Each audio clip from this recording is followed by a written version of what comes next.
Welcome to Beyond the Lab, a series by the Office of Career Development within the Biomedical Research, Education, and Training Department of the Vanderbilt University School of Medicine. My name is Kate Stewart, and I'm here today with Lindsay Marjoram, who graduated in 2010 in Cell and Developmental Biology. So welcome back to campus. Thank you. Tell me about what you did when you were here at Vanderbilt. When I was here, I was a graduate student with Chris Wright in Cell and Developmental Biology, and I worked on a smaller project in his lab. Their lab mainly works on diabetes, but there was a small side project on left-right patterning, and that's what I studied. Okay, so what did you do after that? After that, I went on to do a 4.5-year postdoc at Duke University. My husband went on to do a postdoc at UNC, which is why we went to the Research Triangle, a lot of options there. And then I took the job that I'm currently in at Affinergy. Okay, so tell me about what you do now. So I started at Affinergy as a grant writer, and they're a small biotech. They spun out of Duke over 10 years ago and started out in the orthopedic space and pivoted about 7 or 8 years ago. They have an R&D pipeline that they support predominantly using NIH SBIR grants, and my job is to help write those grants and really dream up the expansion of their product pipeline. So it's a very creative job. It's very writing-based, and I have a junior grant writer who reports to me who's also a Vandy alum, so that's been kind of fun. In fact, we are the 3rd and 4th Vandy alums to be in this role from IGP, and yeah, so that's basically what I do every day. Okay, so this obviously had to be a great fit for you personally with your interests and your skills. Tell me about those so that, so we kind of know more about the job. Yeah, so like I said, it's a writing position, and that's something that I've always been interested in ever since undergrad. I've taken a lot of writing classes. Chris thoroughly trained me in writing manuscripts and scientific communication. And during my postdoc, I worked for a very young PI, and so we had to put out a lot of grants in order to kind of establish the lab. So I was able to hone my grant writing skills there, and when I saw the position open up at Affinergy, it seemed like it would be a great fit. What I didn't realize was kind of how creative it was going to be, and it allows me to really pursue anything that I'm interested in if our platform technology could apply to it. And so it's been a really fun and exciting time to be a part of it. We've built several pipelines of products venturing into women's health, into in vitro diagnostics for monitoring levels of certain drugs in the blood. So I spend my time in many different topics each day, and I like that variety a lot. Okay. So you mentioned writing. Mm-hmm. What are some of the, if you walk into the office, what are the things that you start doing? So day to day, I spend a lot of time in my email, and we joke, it is a writing position, but you spend a lot more time reading. So my workload varies based on the grant cycle. There's 3 grant cycles per year, January 5th, April 5th, and September 5th.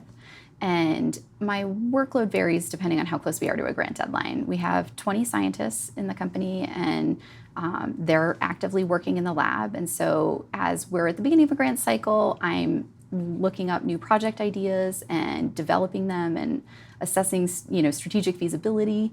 And then as we get closer to a deadline, I'm working with the lab to come up with preliminary data, or if we're transitioning from a phase 1 grant to a phase 2 grant, I'm working with the lab to make sure we've met our success milestones, and then writing that up and meeting. I have a lot of meetings, so we meet with the Director of Research and Development, I meet with the CEO and CFO, I sit on the biology team's lab meeting to kind of get everything. It helps me get a full picture to put all of this into writing and submit and get it funded. And then on the post-award side of things, we start working on product development, and that's been a lot of fun and a really great learning experience. Okay.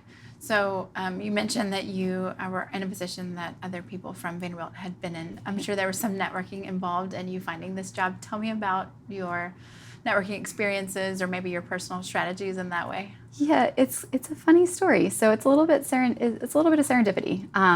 So the 2 folks that were in the role before me were Bill Caesar and Nick Trotta, and both were several years ahead of me at Vanderbilt. But Nick and I did overlap and were on the same training grant, but I didn't know him then. When I was a postdoc, I was starting to look at alternate careers outside of academia, and I saw an ad for a contract grant writer. And it happened to be in epigenetics, which is what I was working in. I applied.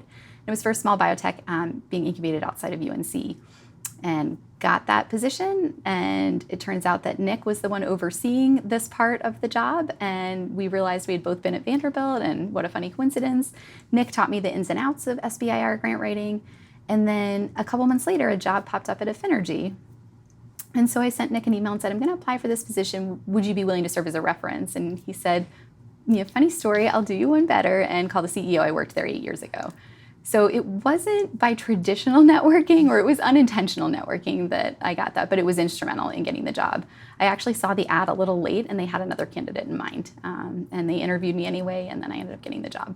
Very nice. Yeah. So now that you're in a job, do you do things now to keep up your network?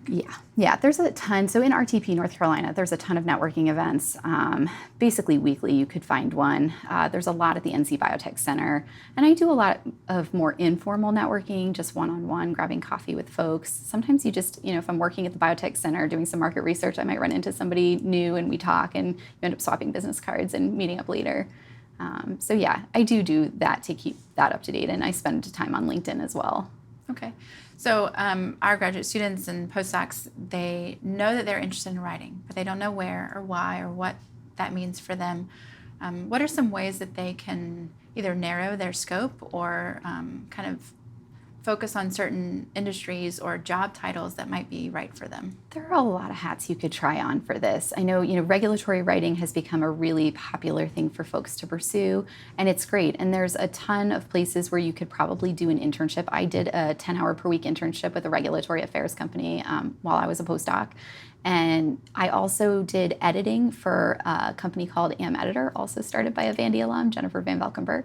And I think what's important is to just start trying those hats on and seeing if you like it. You'll know pretty quickly if it's not a good fit. So editing manuscripts for me was a lot of fun, and I really enjoyed it. It just wasn't something I wanted to do full time. I kind of wanted a little bit more action, a little bit closer to the science. So you kind of, as you try these hats on, you start figuring out a clearer picture of what you might want to do.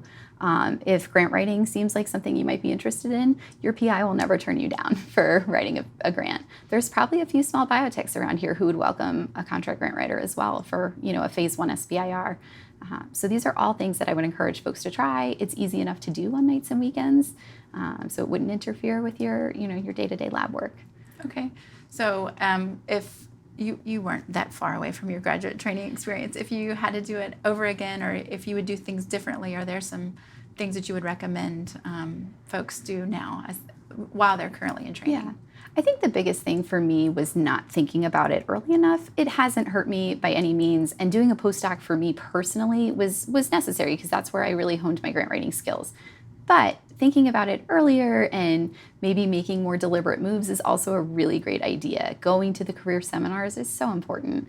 And even if you think you're going to go on the academic track, I still think you should go to the career seminars. I've talked with a lot of postdocs at Duke who reach the end of their postdoc and are on the academic route and still feel torn, and then realize they don't know what else is out there. And so I think it's just nice to be really well informed.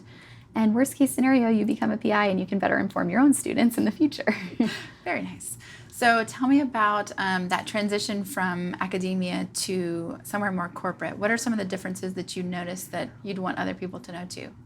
For me, personally, it wasn't a huge difference. My company happens to be fairly academic. The director of research and development was a PI at Jefferson for 10 years. We're all PhDs, and so there weren't huge changes. Things I had to get used to were, thinking about things in terms of product development rather than something being hypothesis driven, and knowing when to kind of put something down because we're not really trying to seek a specific answer. You're trying to make a product. Understanding things in the patent world and how to kind of navigate having freedom to operate. Things like that were things that I just had to learn on the fly. But in terms of the transition for me, once you've written a few grants, it's pretty much the same no matter where you go. Okay, awesome. Well, thank you for coming back. Thank you Thanks for your so time. much for having me. Yeah.